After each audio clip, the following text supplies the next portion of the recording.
This conference will now be recorded. Hi, everybody. Welcome to Ann Ortelee's Weekly Weather. I'm Ann Ortelee, your astrologer here. Hang on one second. We're in Mercury's retrograde shadow, so we're having technical issues. All right, we'll start again. Hi, Ann Ortelee's Weekly Weather for August 13th through August 20th, 2023. Venus is retrograde, Mercury's in his shadow. We have another hammer of Thor. Georgia indictment this Tuesday, the 15th, with an arrest next Monday, the 21st.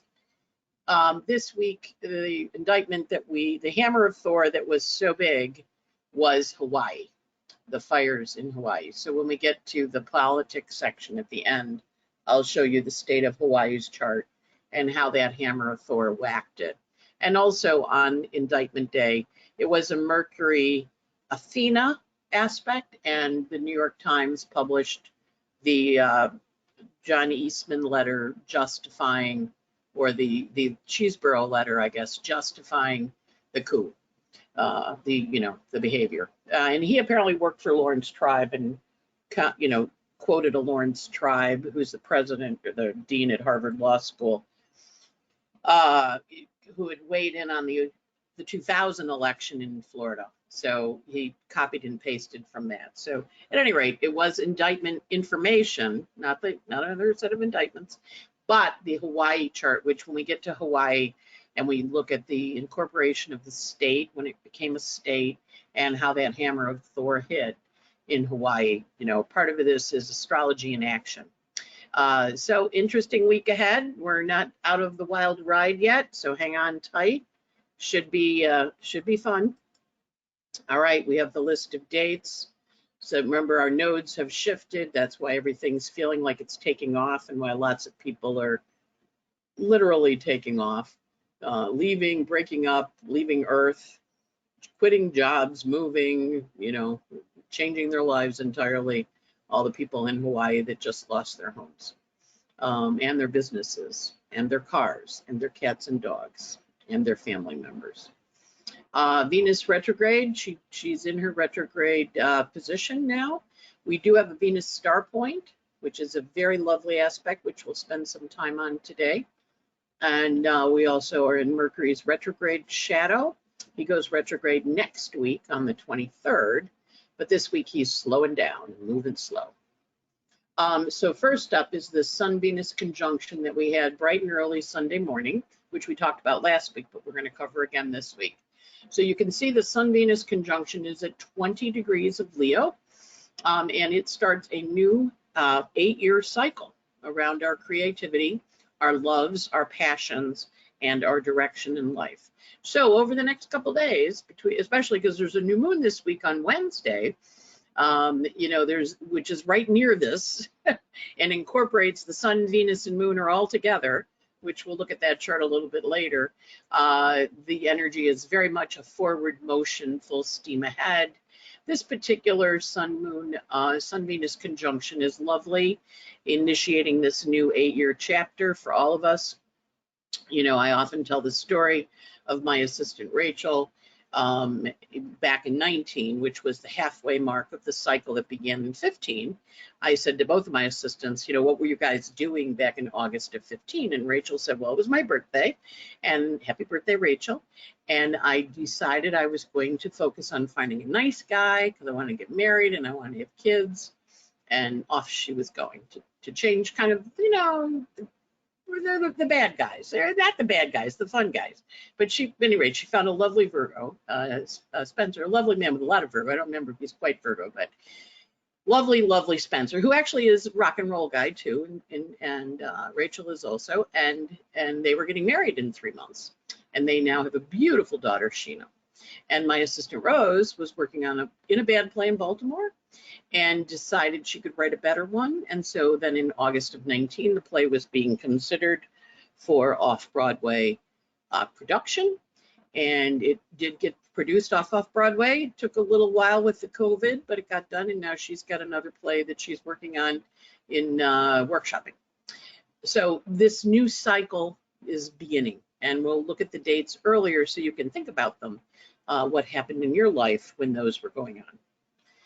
So if we look at all the planets, they all create beautiful mandalas when they link up. But the mandala that Earth and Venus create is a pentagram or a pentacle, for those of you who are into tarot. So a pentagram is a 5-pointed star. It's a rose.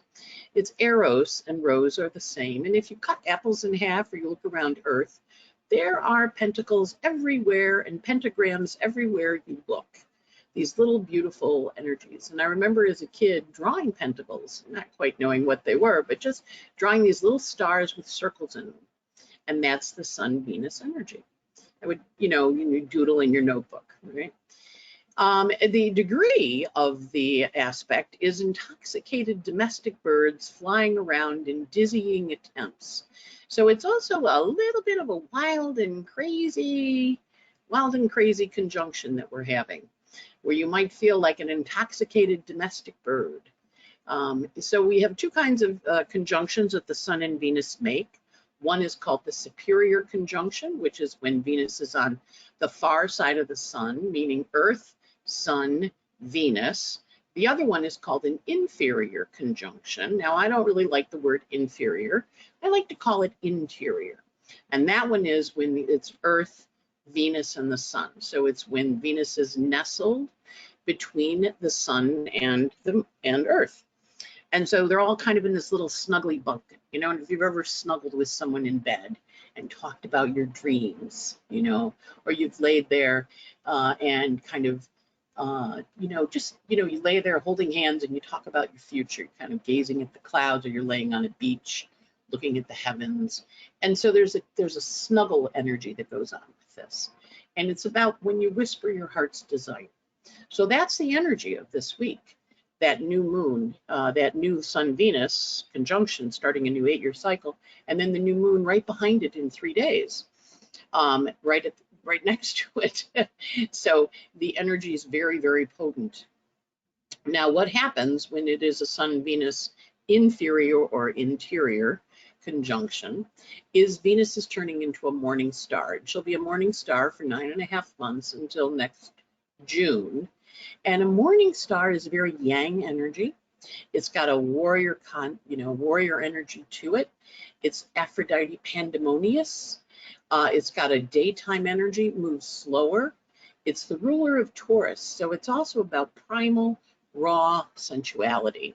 And it's an earth goddess. So there's this energy of Venus shifting into this nature. Now, the Mayans or the Aztecs, I can't remember, I think it was the Aztecs, maybe the Mayans, but at any rate, they used to follow the cycle of Venus, Mayans, right? Because that was the calendar that was ending. They would follow the cycle of Venus. And when she turned into a morning star, they knew there was a possibility of war because she was very fierce in that morning star phase. So we're going to watch for the fierceness to kick up until next June. And we're going to see Venus starting this new direction. She's launching. She's going out into the day and saying, okay, I'm going to go do this for the next 4 years. And then 4 years from now, Venus will be an evening star in Leo again, like last time when I asked Rachel and Rose what they were doing in 15 and then in 19 what they had accomplished. And now we're starting a new chapter. Now, when we look at prior Venus star points that have happened before now, the one that we're starting now, the full moon phase happens in August of 2027. And then we have an inferior-interior conjunction again in August of 31. So if we look back in time, the conjunction that happened in August of 19 was a 21 Leo. The conjunction that happened in August of 15 was 22 Leo. The conjunction that happened in August of 11 was 23 Leo. The conjunction that happened in August of 07 was 24 Leo. Get an idea how this works? August of 2003, it was a 25 Leo. And I know in my case, that was when I was off beginning my astrology practice. August of 95 was at, or 99 rather, was 27 Leo. August of 95 was 27 Leo. And August of 91 was 29 Leo. So this particular one is, as I mentioned before, 20 Leo, 28. But think back to the Augusts and 4-year increments and what was going on for you. What was the passion of your heart that you initiated back then? I was shredding papers recently, and I realized that I had started working with OPA, the Organization for Professional Astrologers, in the summer on the Venus star point of August of 15, and now I've stepped down as treasurer after working for 7 years as treasurer.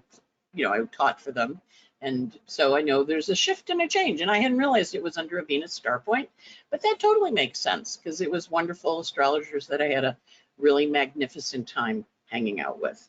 Hopefully hang out with again. So that's the energy. Now I would like you over the next couple days to take time to have a moment with yourself, either now or on the new moon. Remember, when the sun is in Leo and the moon is in Cancer, like it is on this Venus star point, both planets are in their rulership. So they're both in their favorite sign. So there's 2 days that the Vedic astrologers really love. This is with the sun is exalted in Aries and the moon is exalted in Taurus in the spring. And then this is the summer one with the sun in Leo and the moon in Cancer. So the two lights are in their favorite signs over the next few days. So take advantage of this to kind of think about, well, what is it you're really, really, really looking to grow, create, bloom over the next 8 years, but you get a halfway check mark, check-in point in 27. But the cycle that began in 15 is ending now, right? The cycle that began in 07 ended in 15. And they all lead into each other. Remember, this is the heart of our chart. So we're at this creative time. So it's really important for you to think about creatively what it is you're trying to bring out into the world. And forward we go. So make sure to do a ritual around your heart's desire, and maybe cut an apple in half and look at the pentagram inside it. There's a little 5-pointed star in there.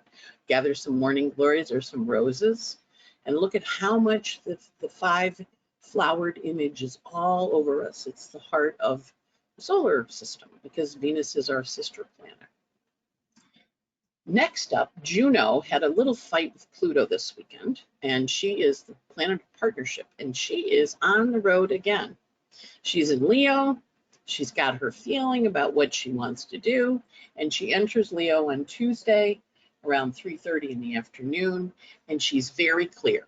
This is what I'm going to be doing now. And so she's making a commitment. She's speaking up. She's finished with that opposition with Pluto. She, of course, squared the nodes, which is a crossroads energy. And of course, certainly if we look at Hawaii and we look at many people, lots of transitions. I just had a good friend die after a long battle with cancer, and passed away just yesterday. So it's very much a star portal too, people taking off and leaving. And I have a few other people that I'm kind of monitoring. So and I almost lost a really good friend. She fortunately got to the hospital in time. So it's a really critical time for all of us. And again, no fooling around with health aspects with these guys, because these are big portals up there. So if you don't want to be here, this is one of those times where you can go, okay, I think I want to go, and the doors are open, I guess is the way to think of it. So as Juno enters Leo, this is a new cycle around what's our heart want to partner with, because Juno is our sign of partnership. What does our heart want to partner with? What inspires us? You know, I love that Celine Dion song, Where Does My Heart Go Now? Think of all the little songs we have, all the songs we sing around. Listening to Adele when I was doing dishes after dinner tonight, singing the, hello, it's me, I'm calling and I know you've left me and whatever. Think of all the love songs, all the love songs out there. But this is also Venus. This is also Juno and Leo saying, I have to pursue my heart's path. So that shift takes place on Tuesday. Next up, on Tuesday, we also have the Sun square Uranus. Now, the Sun is at 23, squaring Uranus at 23, which is kind of an aha moment. There's a bit of a shock. There's a bit of an, oh, wow, I didn't realize that was what was going on. There's a reveal. there's something big and juicy that comes up. That's one of the reasons I'm picking this day. I haven't really followed Fani Willis much, and again, we'll talk more in the politics section, but this is a aha. We're going to do something. We're going to take an action. We're going to get something done. The new moon takes place on Wednesday at 5:37 in the morning, and it is an interesting new moon. It has stelliums in it, which are clumps of planets working together. So it has a stellium in Leo, which is the rising sign for DC, but also the Venus, the moon, and the sun, right in a little clump right next to each other, all in Leo. And then it has a Virgo stellium, which is Mercury and Athena and Mars. They're all in Virgo. So Athena is detailed, keeps track of the notes. That was last week when the letter came in. But it also pays attention to how we get things done. And then it has a Libra series in Libra, what we're listening to. Now that forms in astrology a thing called an ear. Bruno and Louise Huber have some different planetary combinations. So that's an ear, which means that the Ceres and the Venus and the moon and the sun are all working together collaboratively, and they're saying things to the Virgo planets. So fire and air inspired say to the Virgo planets, hey, why don't you do this? How about this? This sounds like a good idea. And there was a huge grand trine in Earth in the heavens on this new moon. And we know when we have grand trines, we get a lot done. So this is a lovely grand trine in Earth that involves the Virgo planets that we've talked about, and then it involves Pluto in Capricorn as they come into the trine of him, and Jupiter on a world point, and Uranus at 23 Taurus, receiving a really direct trine from Mars in a day or so. So there's a lot of energy around taking action and getting stuff done. That grand trine in Earth is inspired and takes off in a kite formation with Neptune at 27 is the apex of the kite, the top of the kite, where it's headed. So again, this is very much a chart about working with your dreams. And it really encourages you to do it. There is not a lot of air in this chart. There's actually no air in the chart. It's all fire and earth, passionate getting things done. And if you think about how we make clay pots, or you think about how we fire up earth and create things, and how fire is very much a transformational agent, as we just saw with Hawaii, there's an energy of transformation and change that takes place with this grand trine in Earth on this new moon in Leo. So it's a very powerful new moon. I'll be doing a new moon webinar on Tuesday night, same time, 7:30 to 9:30. We'll be sending a newsletter out. I don't know if it's up on the website yet. Rose may have done it. I didn't check before I recorded this, so might be there, might be not. But we'll be doing a new moon webinar on Tuesday. At any rate, this new moon, you can see it's Sun, Venus, and moon together, so it's very passionate. It's very exciting. And if you've been thinking, you know, since I gave you those August dates, and you're kind of like, oh, yeah, and those were important. Those were important dates. I'm like, yeah, this is important because this is what you're passionate about. What you're passionate about and what you want to work on. And you've got a grand trine in Earth to harvest it and work on it with. And of course, the grand trine in Earth is part of that Venus-Sun conjunction that happens on Sunday. It's in the sky this week. We're all going to be really working hard on our bodies, or our bodies are going to be saying, I've really worked hard on this. I want to go home, right? So when we're looking at the Arabic parts for this new moon, cast for DC, we have Pallas Athena on the part of treachery. So we may find out about some treachery, and it's always important. I watch those Arabic parts very carefully because they often work really, really well, sometimes a little too well, thank you. And we also have Venus on the part of the moon. So for those of my listening audience thinking of getting pregnant, this is like a really good get knocked up aspect. If you're not thinking of getting pregnant, be careful, because this is like, I want to make you a mother. And and the planets are really into delivering the goods, because Juno in Leo is on the part of creativity, and it's also on the part of goods. So there's a lot of energy there around transformation and getting stuff done. There are a lot of Urania in the heavens, interestingly. So we may hear some news in the astrology world. Last week we had the death of a wonderful man, Mitchell Lewis, who left us way too soon, a really brilliant financial astrologer, and really a Renaissance man. He played music, he wrote songs, he did all sorts of things. Just a really brilliant guy. And then we have Mercury on Terpsichore. So that's a lot about music and ideas and information. Mars is on Sisyphus, so it may feel like you've been pushing that thing up the hill for a while, and you have been, but it should calm down a little, because Mars on Sisyphus is, pushing it up and it rolls down, pushing it up and it rolls down, and being almost chained to things, chained to a situation. We also have on Wednesday, Mars trines Uranus shortly after the new moon takes place. It is really a very strong component of the new moon picture. So that's good. But it perfects around 353 and kind of gets everything up and rolling in terms of new directional stuff. So there's a nice juicy energy. I forgot to mention on the new moon, the way the chart is set up, it's right before sunrise, at 5:37 in the morning. So that new moon on Wednesday really encourages us to have a initiating energy. It feels like an Aries new moon almost, because there's no air. There's just no air in the sky. So we're really working very hard. And so on Wednesday, when Mars then trines Uranus, the node of fate, there's a very strong directional pull, and that's around 9:30 in the morning, 9:50 in the morning, East Coast time. Next, on Saturday rather, we're a little quiet through then. So it really didn't, again, it's one of those weeks where everything happens at the beginning of the week. On August 19th, on Saturday, we have the sun aspecting the nodes of fate in a trine in a sextile, which is a flowing energy, which is very nice and collaborative as the planets start to kind of migrate into new positions for the upcoming Mercury retrograde, and also as the sun starts to get ready to go into Virgo. I don't know how that happened. Like this, how can we be at the middle of August going into Virgo already? So that's the energy of the week there. And then the last aspect on Sunday, next week on Sunday, we have the sun quincunx Neptune in a position getting ready to form a finger of God next week on Monday. And that will be when the moon will be in Scorpio. So I think that's another indictment day, Monday the 21st.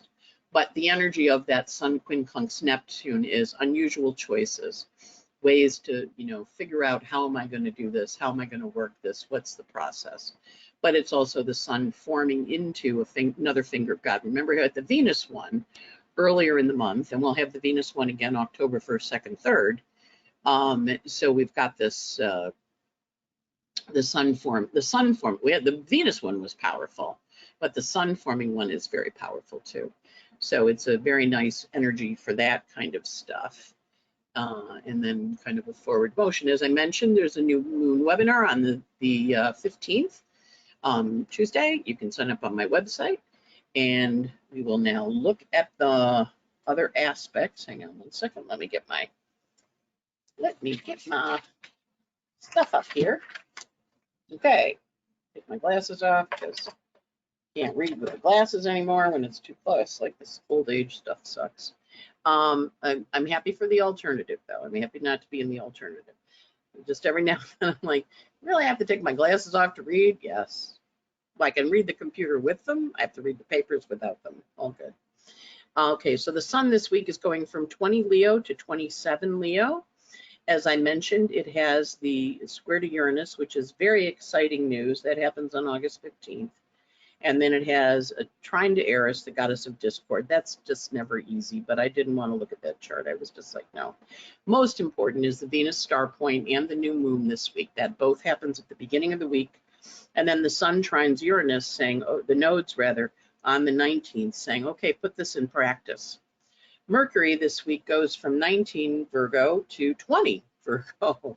Getting the idea Mercury's not moving quickly? Right, because he's going to station next week. The week after next, right? Not this week, but next week. So Mercury's going at a glacial pace, which can do a couple things. It can make you feel like everything is on Groundhog Day. It's just like, you're trying to get stuff done, but it's a slog.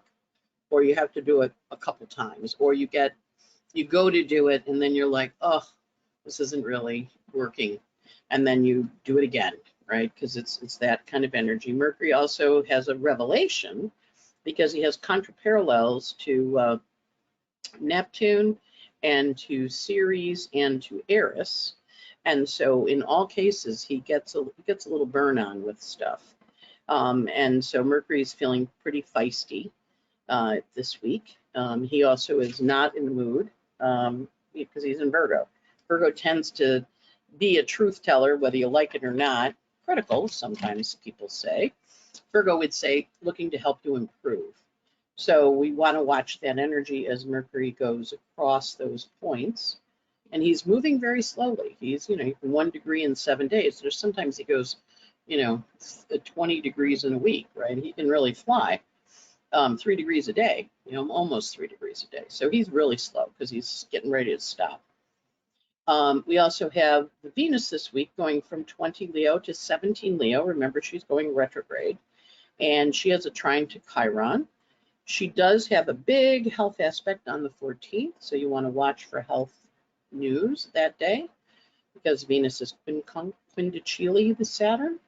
And again, because the aspects are so big and because the nodes are so potent and because Pluto's squaring those nodes, any health stuff to the doctor. I had a good friend, she had a huge tumor in her body and they got it out. It was abscessed and they figured it out, but she could be not here anymore. So anyway, she's still here. She's good. But I have to say, I was worried. Mars this week goes from 21 Virgo to 26 Virgo.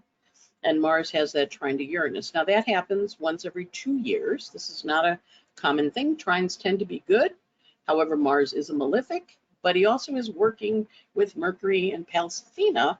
So that tends to mean he's working on a project with them. He's not just out all by himself doing stuff. So we'll watch to see what he does. And he also has an argument with Eris, the goddess of discord. The 19th looks pretty contentious because there's a lot of Eris energy the 19th. That would be, that kind of stuff. Saturn this week basically at 4 Pisces, and he is not doing much of anything. Uranus is also in a grand trine, as mentioned before, but he's also in a biquintile to Ceres and Libra, trying to figure out how he wants to partner with things. So, he's going to be talking to you. Neptune has a really intense aspect to the nodes of faith, a health aspect on the 15th. So that can be a time to go. And on the 13th, Juno is opposite Pluto in Cancer, last degree. That's today, Sunday. And then it goes into Leo. So that's a lot of reveals around relationships. And, today I got a text from a friend of mine that one of her best friends had just passed after a long illness. And he was a great guy. So it's a lot of loss this week, or I don't know, loss, but processing loss or becoming aware of where the loss energy is. The moons are basically reasonable. We have the nice out of bounds Cancer moon right now, today, and then it shifts into Leo tomorrow where it's still out of bounds. And then we have the new moon that takes place in September. We have the new moon that takes place on Wednesday.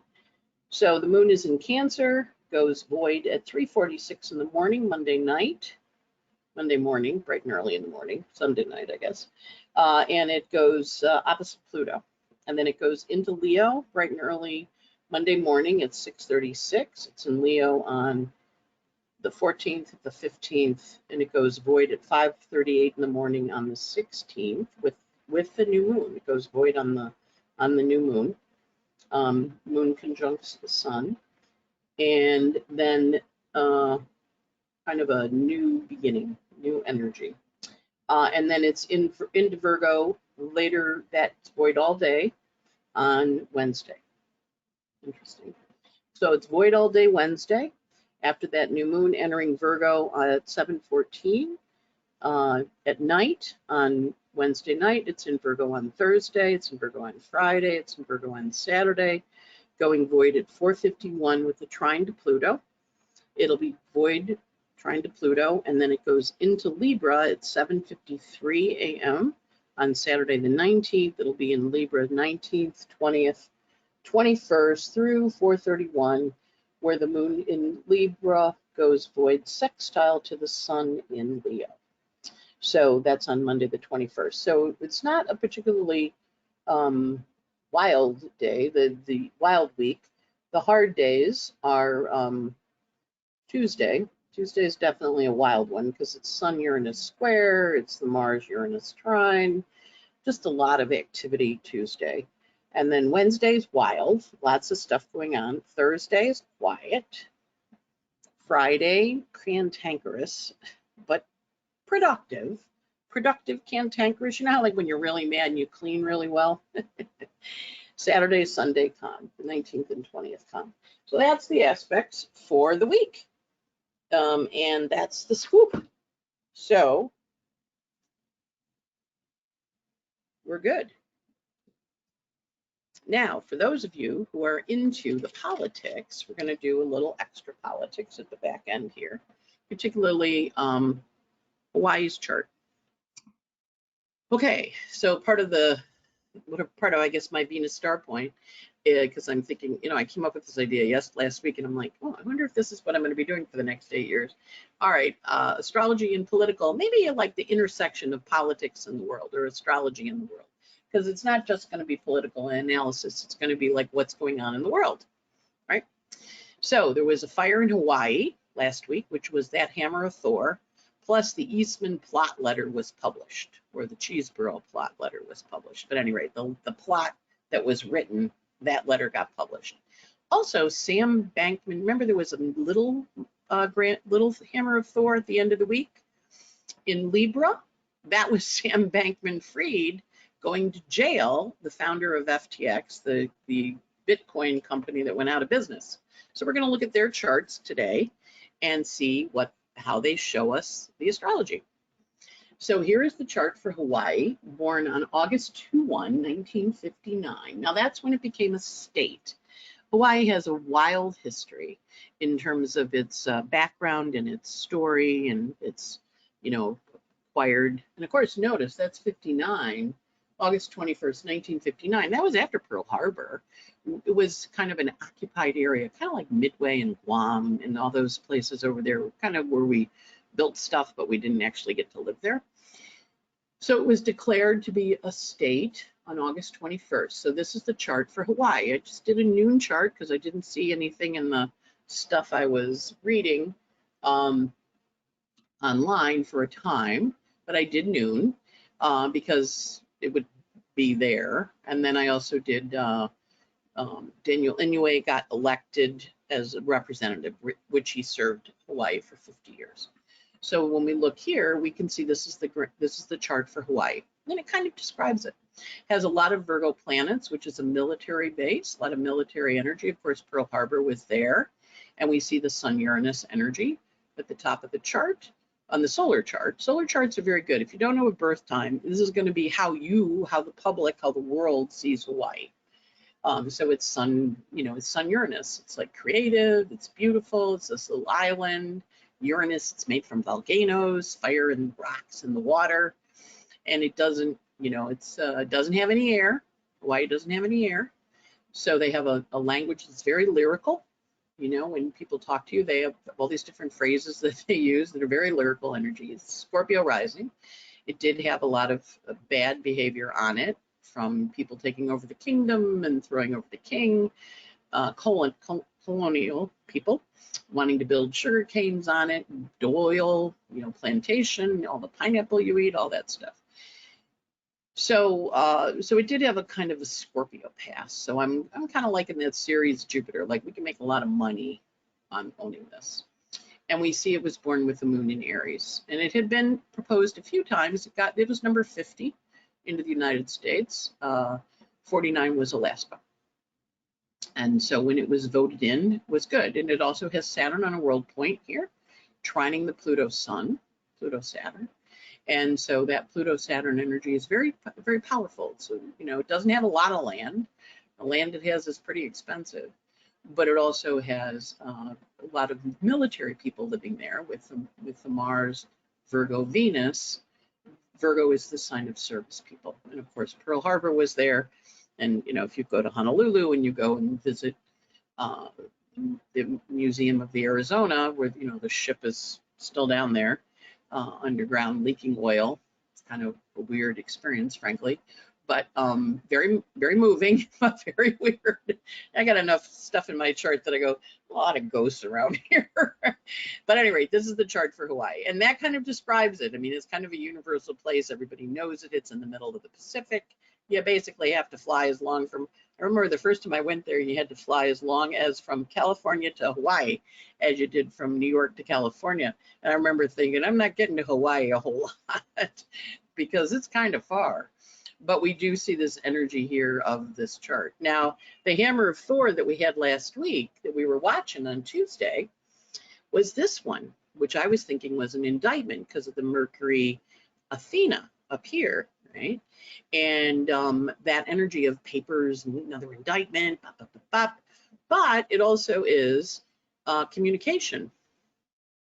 And it also involves the Sun square Uranus. It's a very public chart. You know, Jupiter is on the world point, Sun is on the world point. So there's a very public energy around this hammer of Thor. And then, of course, the legs of it are the North Node in Aries and Pluto in Capricorn. And remember, I was talking about being like an axe. It like chopped everything down and went fast rather than being a hammer. You remember my musings last week. So if we put this hammer of Thor time, and that was Tuesday at 11:30 in New York, in Washington, I cast it for. But if we put this hammer of Thor against Honolulu's chart, which Maui is not far. They're both very close, and I did it against Hawaii, the state, because obviously, you know, this has got a huge economic hit on the state too. So if we look at that hammer and we think about what the legs of it are, right? We see that Mercury, Athena, and the Mars, right? The three of them. And they're all there, right there on that Venus, Mars, Vesta. Right? See the Mars right on the Vesta.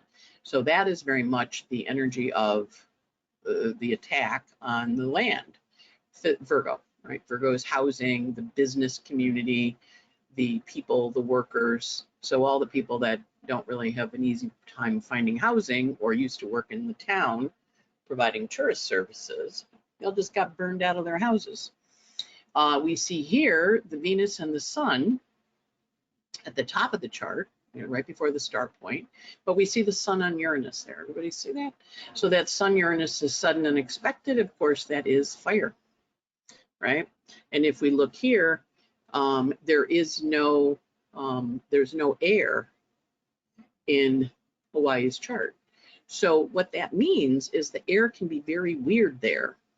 Whenever there's a missing element, we know that there's weird energy around it. So in this case, it was 80-mile-an-hour winds, and they apparently have winds there. Not that I knew that, but everybody's following Hawaii right now. So we see that Sun Uranus there, kind of sudden, unexpected. We also see the Uranus here in the sky is at 2254, exactly opposite the Ceres Jupiter here in Scorpio. Right? So one of the things that I would, if I was consulting to Hawaii, I would say, hey, be careful about the land developers coming in. Now that the whole place is burned down, make sure you control who gets to take it over, because that Uranus here, having leveled the land, and we have the Venus square Uranus, which is a very strong energy, because Venus squared Uranus, you can see Venus is exactly squaring Uranus and the moon.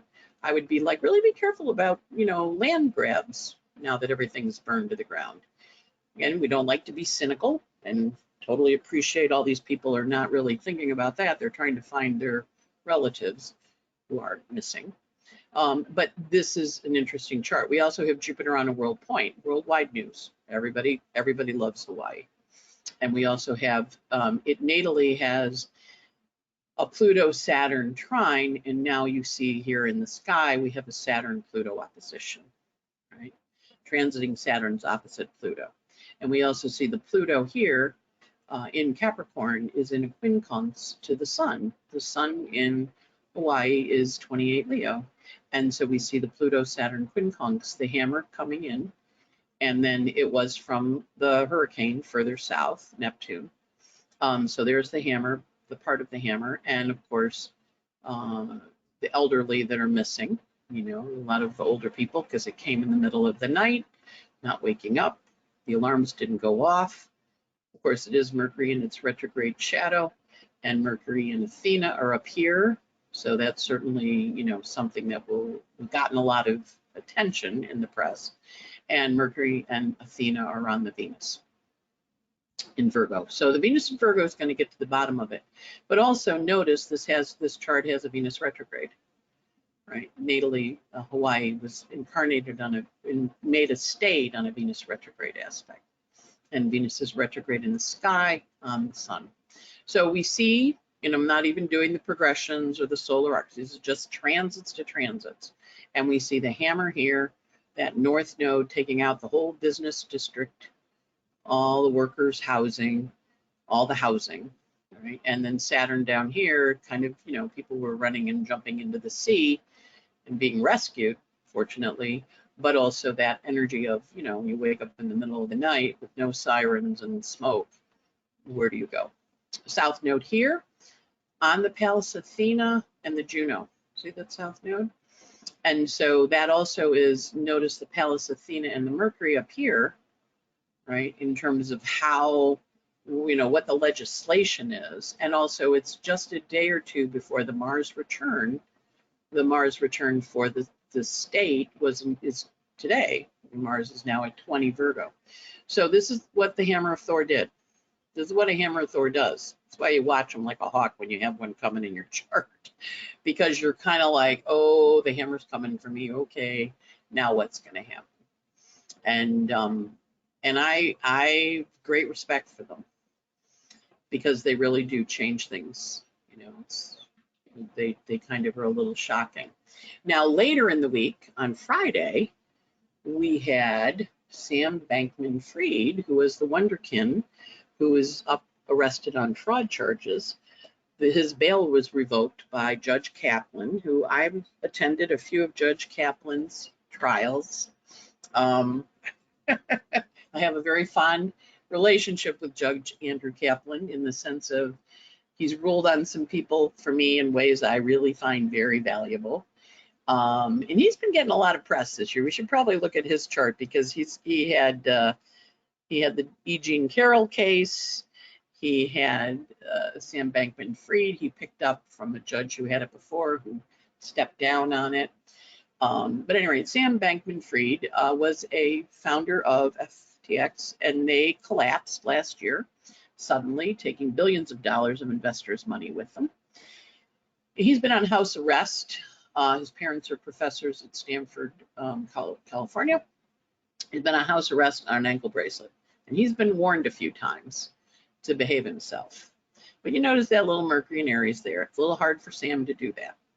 So at any rate, he's been warned. It's not like this is the one and done. This is a few times he's had to fly back to New York on his own recognizance and meet the judge. So at any rate, he came back this time because he gave his ex-girlfriend's notes, and she turned state's evidence against him.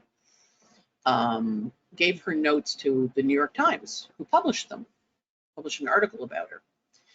Kind of witness intimidation is what he got hauled in on. And this is the second hammer. Interestingly, this is the one with the Libra, which is the girlfriend, Libra relationships, the other side of the hammer, and with that Gemini moon. And it was published. So they were like, well, it's his First Amendment rights. I said, yeah, but she's a witness, and he's tampering with the witness, and he's sending them emails, and he's hopping on the internet, and he's doing other stuff. And Judge Kaplan does not play.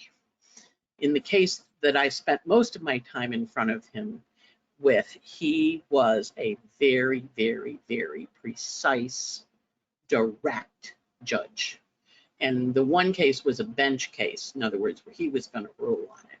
It was a copyright thing, and he was tough as nails.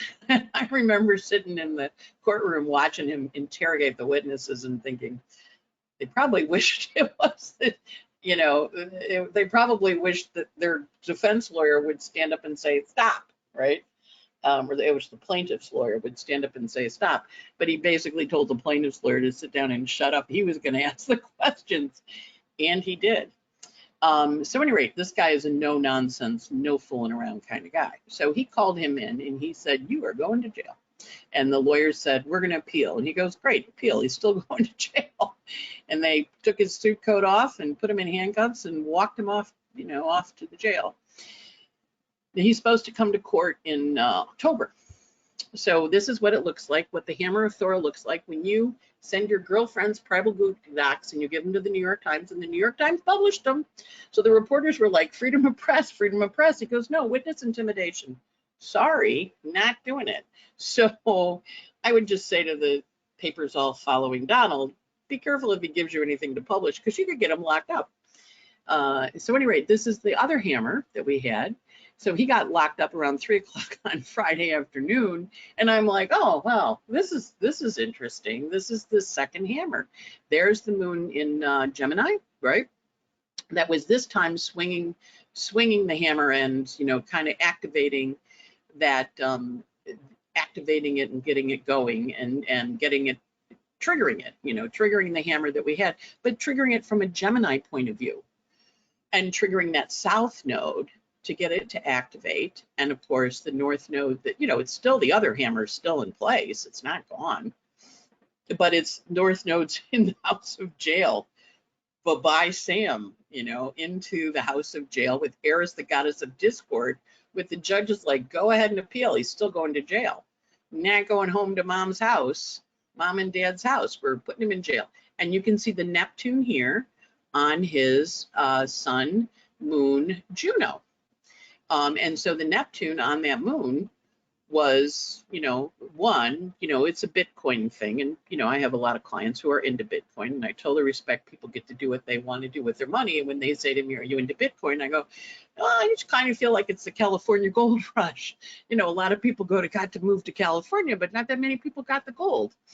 Levi Strauss did very well because he made pants for the people that came out of the cold creeks and they needed to change their pants at night.